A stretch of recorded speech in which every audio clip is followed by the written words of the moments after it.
আজ ২৯শে মার্চ ২০২৬ রবিবার, আর এখন বাজে বিকেল ৫টা ৫০।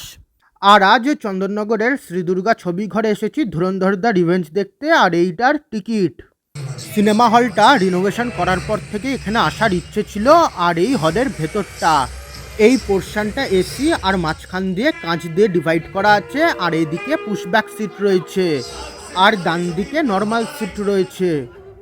আর কাঁচের মধ্যে থেকে আমি নন এসি পোর্শনটা দেখাচ্ছি। এদিকে এরকম সিট রয়েছে, সম্ভবত এই মুহূর্তে এই পোর্শনটা বন্ধ রয়েছে। বাঁদিকে একটা মই রাখা আছে দেখতে পাচ্ছি।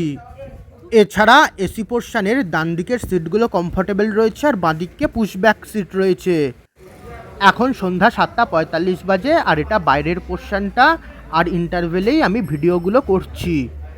ওপরে ব্যালকনিতে সম্ভবত কাপেলদের বসার জায়গা রয়েছে। এই মুহূর্তে ব্যালকনি আর এসি এই দুটো পোর্শনই চালু রয়েছে।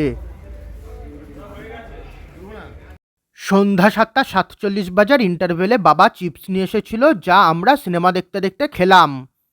রাত 9টা 54 বাজে, আর সিনেমার শেষে আমরা বেরিয়ে পড়েছি। সিনেমার রিভিউ দেওয়ার কিছুই নেই, সবাই জানে সিনেমা ভালো হয়েছে। এই সিনেমা হলটা বহু পুরনো, যেখানে ছোটবেলায় বাবাও সিনেমা দেখেছে। আর সবশেষে একটা ছবি তুলে নিলাম, আর তার সঙ্গেই এই ব্লগটা আবার এখানেই শেষ করছি। আজকের দিনে যেখানে সিঙ্গেল স্ক্রিন সিনেমা হল চালাতে অনেক সংঘর্ষ বোধ করছে, সেখানে এর কোনো নেগেটিভ রিভিউ করতে চাই না। তবু আমি এক কথা এটুকুই বলতে পারি, অভিজ্ঞতা খুব খারাপ।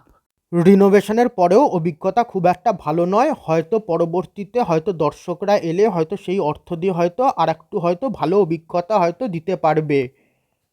ভিডিওতে কোনো নেগেটিভিটি করতে চাই না, তাই বিস্তারিত অভিজ্ঞতা আমি কমেন্ট বক্সে দিয়ে দেব।